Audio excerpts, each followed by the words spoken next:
saya akan menjelaskan bagaimana proses selanjutnya setelah tanaman dari laboratorium menuju ke luar laboratorium.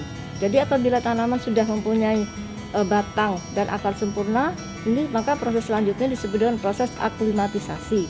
Proses aklimatisasi ini merupakan proses peralihan dari lingkungan tumbuh in vitro, artinya di dalam lab, ke ex vitro. Jadi di sini proses ini sangat kritis karena di situ terjadi perubahan suhu dan lingkungan tumbuh yang semula suhunya rendah dengan kelembapan yang tinggi menjadi suhu yang tinggi dengan kelembapan yang rendah. Nah, itu apabila kita langsung menanam tanaman di lapang, itu akan terjadi stres pada tanaman sehingga tanamannya tidak akan tumbuh dengan baik. Jadi proses aklimatisasi ini dilakukan dengan cara kita membuka tutup botolnya. Oke, Mas Anta, tolong. Kemudian tanaman dipisahkan dari media tumbuhnya, dicuci dan dibersihkan dari sisa-sisa agar dan unsur hara yang ada di dalam botol.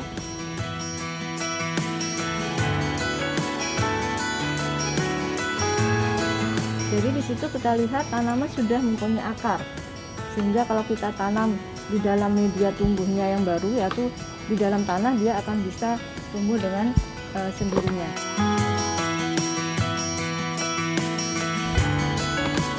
Di dalam air mengalir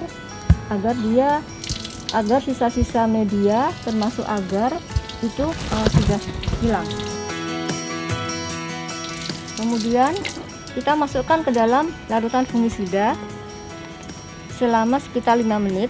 Tujuannya adalah untuk menghindari apabila ada cendawan atau patogen lainnya yang tumbuh.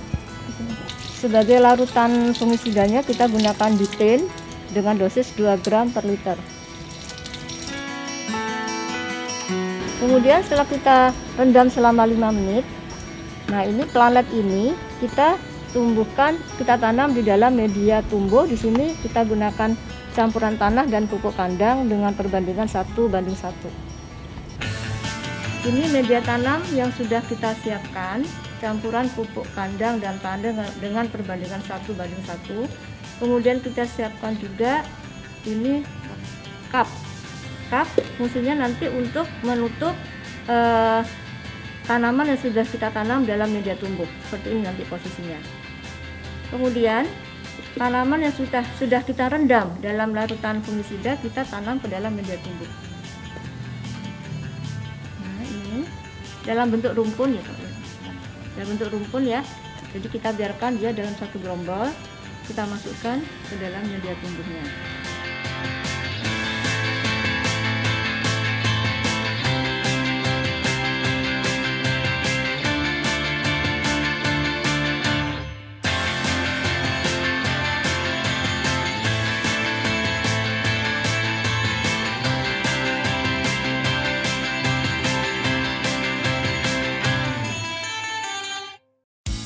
Setelah kita tanam seperti ini, kita harus menjaga kelembapan dari media tanam ini.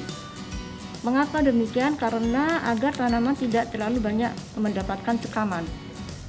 Caranya dengan kita menutupkan cup tadi, botol cup tadi, gelas cup tadi di atas media tumbuh ini. Ini dilakukan sekitar 1 bulan. Sehingga sampai tanam ini sudah dapat membentuk akarnya dengan baik. Nah, setelah 1 bulan nanti kita bisa buka perlahan untuk melihat apakah tanaman sudah dapat beradaptasi dengan lingkungan tumbuhnya di rumah kaca ini. Jadi kita caranya dengan membuka botol cup ini pada sore hari, kemudian kita lihat pada pagi harinya apakah tanaman masih bisa tumbuh dengan baik. Kalau tanaman itu belum dapat tumbuh dengan baik, maka dia akan layu kembali.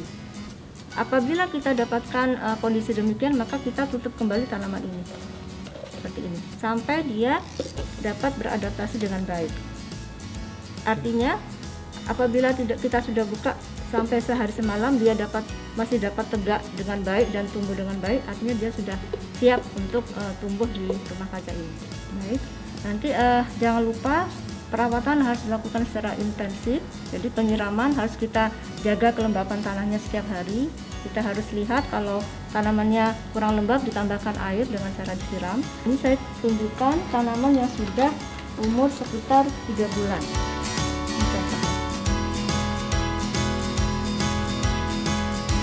Ini ada tanaman yang sudah berumur 4 bulan.